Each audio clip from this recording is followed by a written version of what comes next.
It would have made sense for you to just passively play bot lane after that. Yeah, we see Riven right now going for probably a Hydra build. I want to see what this LeBlanc does after losing her mid turret. Is Westbury going to try to roam somewhere, or is he just going to stay around mid and try to duke it out against Riven here? It would definitely make sense for Wester to start roaming. I think he has enough damage to definitely change the fights. But we do see that Kukodai is being flanked. Because Pincer, yeah. Yeah, he's getting caught in a pincer, but I don't think they're making a move. He's just backing off. Solar Flare onto Quiet Rain. He gets engaged upon by Albus, but it's a 3v3 now. Aang gets the kill on Quiet Rain. Albus is forced to back off. Unlimited is chasing him down with a flash. Gets the kill, but now he's going to face off Aang, and Aang is hugely explosive. So that's a 3-1 for HQ's favor. Illusion wasn't able to last in the fight for very long, unfortunately. Yeah, Green Tea is just completely dominating this lane at this moment. He's done 4 ganks in different lanes. And is still up in EXP. Yeah, witness the power of the sun. Exactly. This is great. A really clinic of how to play Leona here. It's just you're probably not going to get kills on your own in lane, but you just wait for those ganks, and when those ganks come, there's no way the enemy is going to get away. It's also a sign of trust between him and AN that Green Tea's been allowed to roam so often to get the advantage.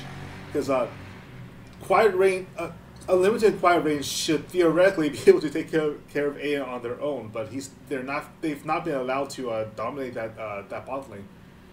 Yeah, and I think a lot of it has to do with just smart play from Man. He's like saving all of his AoE skills for the minion bridge just to clear them instantly. And so far, he's even kept his turret alive. Yep. We see the Rek'Sai again coming up to a 20 CS lead. In every game we see, it's just his ultimate. It's a free home guards, basically. And Albus going in for the gank onto Unlimited. He's going for a knockup. He gets the knockup onto Sivert, so AN finishes him off for his 3rd kill of the game. Green Tea is in position to try to follow through, but Illusion and Death Sentence onto Albus. Solar Flare deters them. They don't want to be anywhere near on top of that. Illusion eats the Zenith Blade, blows up under AN, who's now 403. That's a powerful core key, especially with the Sorcerer's Shoes to help augment his spell damage. Yeah, at 16 minutes, he's already at that power spike with 4-0 and 3. I think that engage from Illusion was incredibly questionable. They just saw their Sivir getting picked up by 3 members there, and they still went in for it in essentially a 2v4 situation, and they're going to lose 1 kill and a bot turret for it.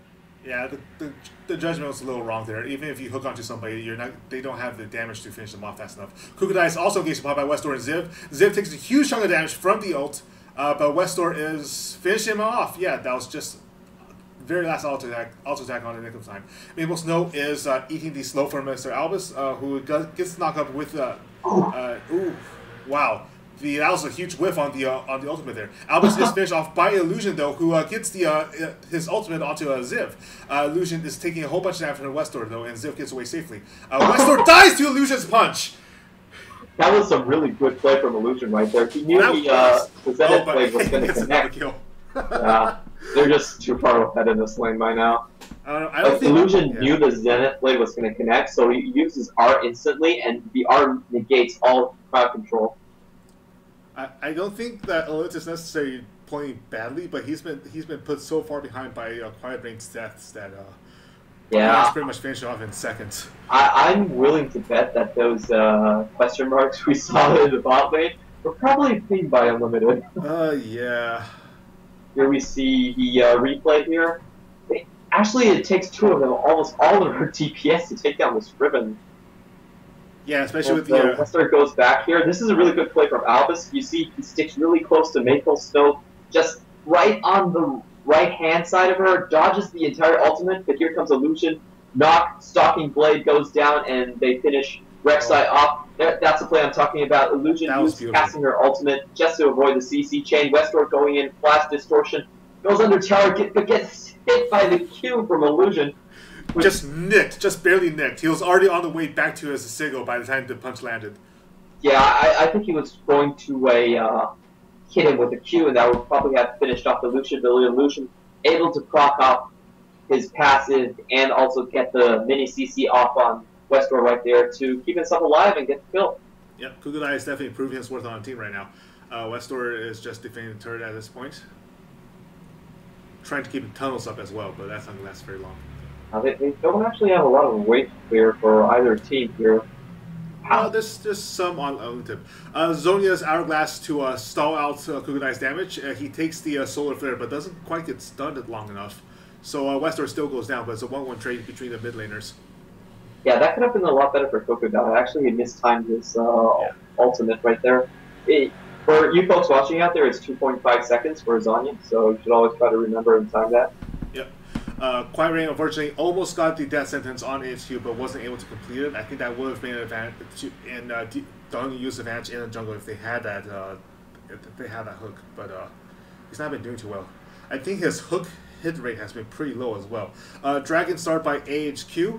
Darling Yu is, however, in the area and fully aware of it. Illusion can possibly go in. In fact, he's setting up for it right now.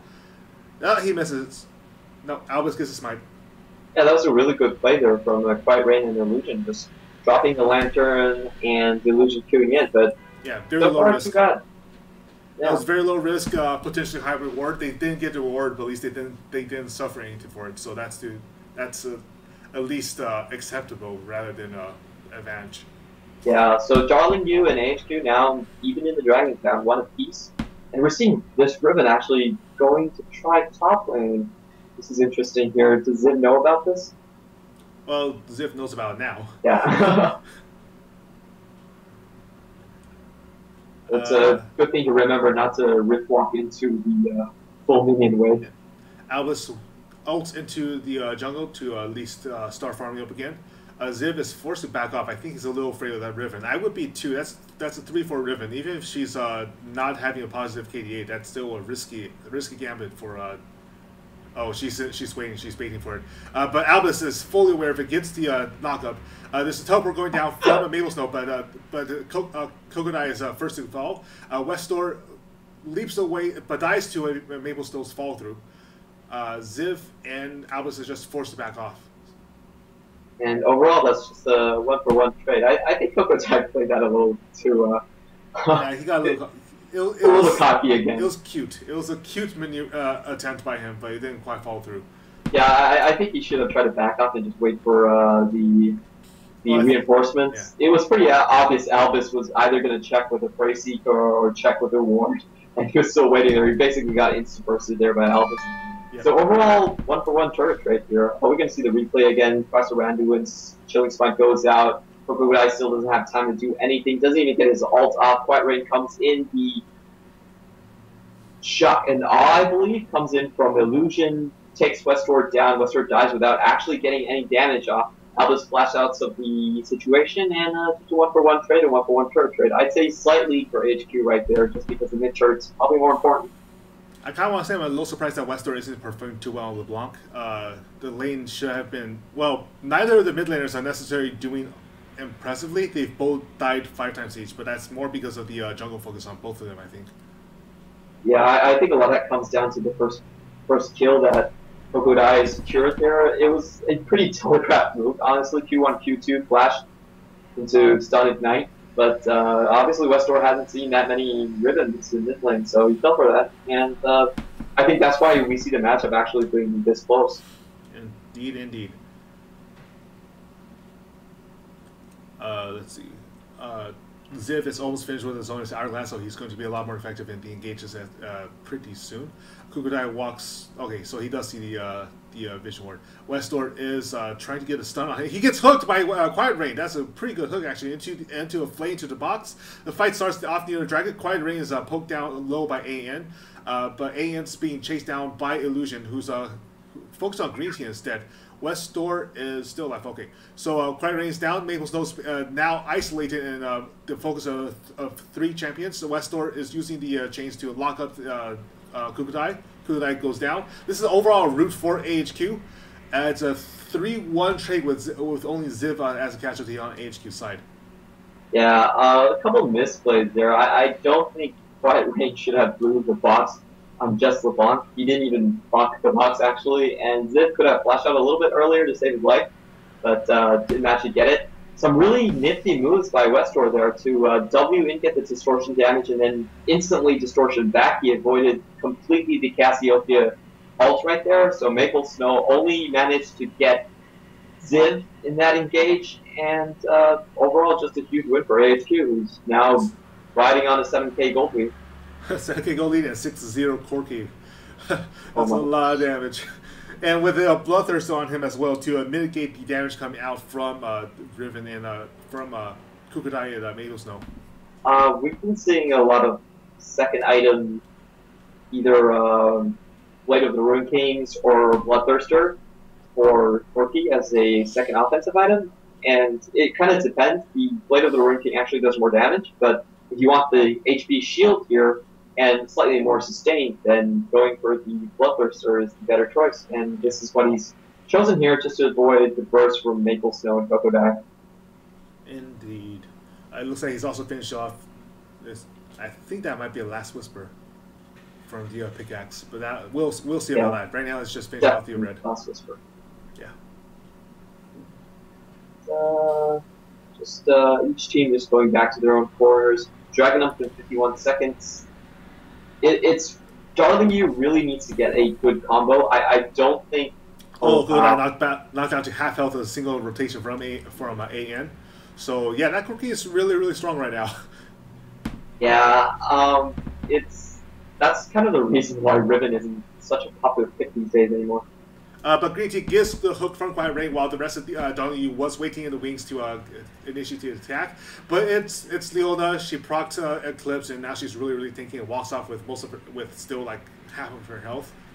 So yeah, at this point, Leona is getting over 70 armor and MR just from her W, and she also has the components for a Aegis of the Legion. So it's not a good idea to go on that Leona. You're not going to burst her down. Indeed not. Dragon is started by AHQ. Darling U is in position.